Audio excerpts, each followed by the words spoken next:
Good morning, y'all. How y'all doing? So, listen, did y'all see this Dior Duchess and her husband, Frenchie, that lived in some parts of Georgia? I had got up the other morning, boy, and that thing was taking the internet by storm on Facebook and TikTok. Have y'all been keeping up with this? Because it's only been like a couple of days ago. If y'all been keeping up with it, what do y'all think about it? About Dior, Duchess Dior, or was it Dior Duchess and Frenchie, black couple, young couple in Georgia? Y'all, if y'all haven't seen it, then I'm not, just go back and look at it and look at different clips from Facebook to TikTok and stuff like that. I really don't have much history to go into because I really don't know much. I just woke up, and they was all over the place. And now that this unfortunate situation has happened, now they really all over the place. But let me say this: from what I could see and understand, the relationship was doomed from the start before they could get going good. It was riddled in witchcraft on both ends. Both of them was doing witchcraft and putting spells on each other. Now, from some of the parts of the video that I seen when I was watching him record, he was saying that he didn't even know nothing about no witchcraft until he got involved with her and her family. And one of the aunts is good at what she do and this and that. So he was saying that at first he didn't know nothing about it. But the relationship was doomed from the start because of the way it got off the ground. So, from what I understand, she was a correctional officer, some type of officer in the prison system. And she met him, and they was messing around, I guess. And he was due to come home, and so she ended up leaving that job, and they was doing quite well for themselves. They was in a $200,000 something house, and she was number 27. I think he was 34. They was doing wonderful. I don't know too many 50 and 60-year-olds or 40-year-olds that's sitting in a house that much. You know, about $80,000, you doing something. So they was doing pretty well for themselves or whatever, but that man had it up to here. She, from what I see, she was provoking. She kept provoking. She was, a little pesty. But he went on there, and I kind of knew something was up the way he was airing out stuff. The way he was airing out stuff, y'all, is mostly how, we all human. And we don't want nobody to know what's going on with us, our secrets and this and that. We protect our secrets and stuff. But when I saw him, he got on there, he was letting go of the things that a family normally protects. It was sex, lies, and videotapes, y'all. That's the best way to explain it. It was sex, lies, and videotapes. He was talking about that she gave him herpes. She claimed he gave it to her. He said when she go get medicine for different stuff, the doctor sent home medicine for him as well, and she wouldn't give him the medicine. Just a whole bunch of stuff was going on with their relationship. She was talking about him being broke, and he said that every time he got some money, he would lose the money. He couldn't figure out what was going on. He got a reading and found out that somebody in her family had put a root on him. And then he said that he got a whole nother reading. And a different person told him the same thing, that somebody in her family was putting a root on him. And when he went to go address her about it, she said, oh, it's probably my aunt. And he said, well, you must be in on it too then. So it was a lot of bickering back and forth, but you could tell, like, she wasn't the type to bag down from him. She'd be fighting with him and stuff and running with him. You know, some women built like that. And she was one of the ones, she'd run with him.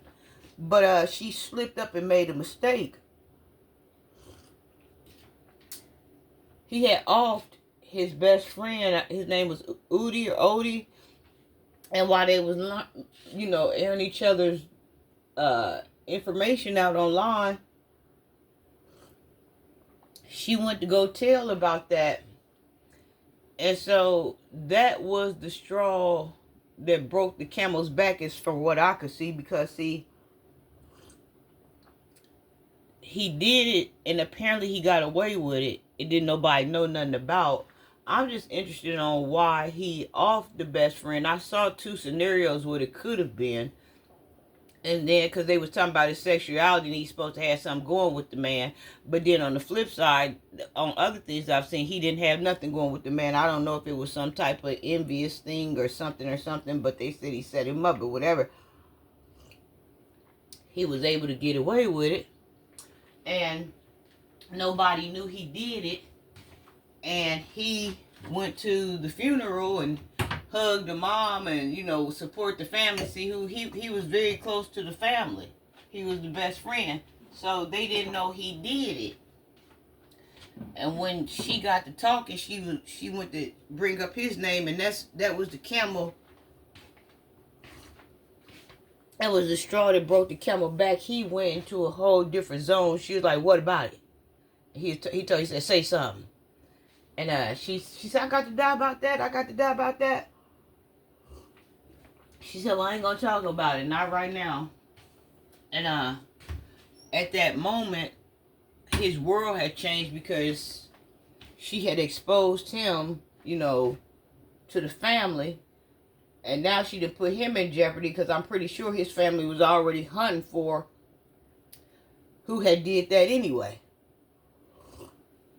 And so it was, you know, trust and loyalty broken on so many levels between them on what he told her. And now his, you know, safety is up and all of this and that. It went a whole different way. But see, I don't know why people don't believe that, you know, witchcraft is real. Spiritual warfare is real. I get up and deal with it every day. That's what my channel is about every day. And now every day you seeing it. You seeing people, thoughts and stuff. Everything plays out in the silence about. But you ain't confused about these traps you seeing people laying for you. You're not confused about what people want to happen to you. You're not confused about people praying for your downfall. It's a big picture and you in the picture. It's a motion picture. It's going on. It's happening. But a lot of people, they don't believe this, that we ain't nothing but a spirit, and your body is the vessel that's keeping your spirit protected. We spirits walking around on earth. Your body just containing your spirit.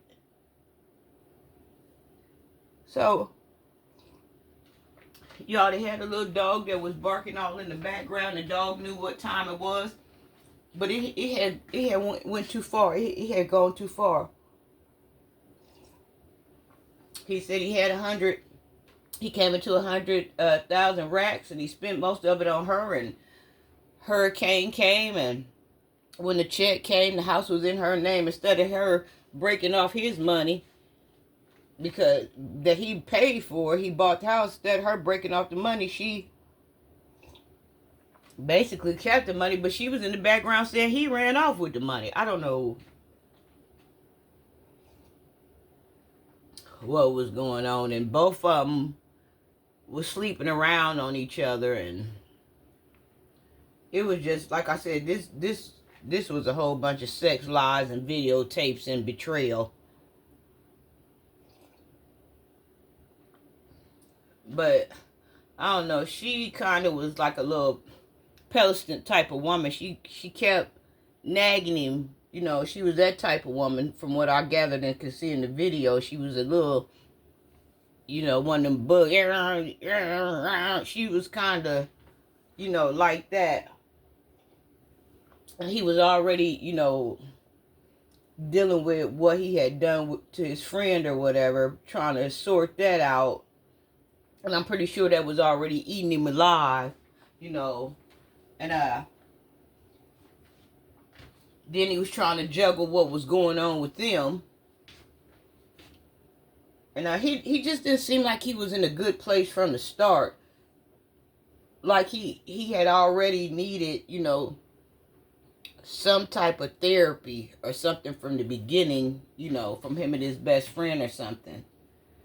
And then, you know, the police, after that happened, they said he jumped in her car, and I guess he went a couple of counties over or something. And they tried to get him, but he wasn't going, so he opted himself off. So the kids, I think they wasn't there. They was somewhere else, thank heavens, or whatever. And I saw where he had took the screens out the window or whatever, and she asked him what was he taking the screens out for. And what's crazy is, on the videos, I had seen her vexing him. She was vexing him. She was vexing him the whole time. But then the day when he, I guess, woke up and decided it was going to happen, she asked him why he take the screens out, but she seemed like she was trying to make up for what had happened like they would normally do. But when she set that information out there, you know what I'm saying, that was already messed up with him about the best friend, and then it messed up his, you know, protection or whatever, and this and that, it was all out in the open. So he guess he felt like he had to do what he had to do, because he wasn't gonna walk around, you know, scared, paranoid, want to know if somebody was gonna come after him, because she let that off there, you know. You know, in a nutshell, y'all, we got to learn how to keep ourselves off of social media like that. But you know, once you get out there, it's out there. But it's just something about, you know, this social media. I've been saying that the social media thing is a beast. It's a beauty and a curse, because you living your life online. You see what I'm saying? Like, it ain't no more privacy no more. Everything is online. But we got to get back to knowing that we can't live our life, our entire life, online.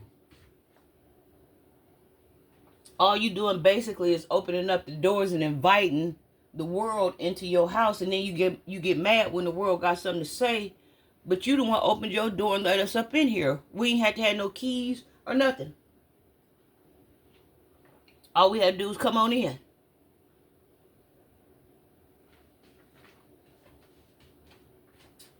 So that's a sad day down there. Both families done lost. Feel sorry for the kids, the dog. They had just had a brand new baby. And see, this is the thing that people don't understand. It don't matter how much money you got. It don't matter what you got. None of this stuff matters. If you're not stable in your head, these things don't matter. You have to get stable. And even if you are sick, you have to get somewhere and get therapy. You have to get seen about. You have to get healing. Or you have to let God heal you. Or if you know how to heal yourself, you know, fine. Because I'm in the process of healing myself, and I've been healing myself for a long time. But I've been healing myself now over about 15 or 20 years. If you're going to self-medicate and self-heal, then that's a different story. It takes longer. But if you really know you can't handle this, and you don't know what's going on really, and this healing that you need is outside of your body, then you need to get somewhere and really get seen. So I hate that happened. What y'all think about this? Y'all stop playing with this witchcraft and keep your business offline if you can. I know a lot of things are easier said than done. Love y'all.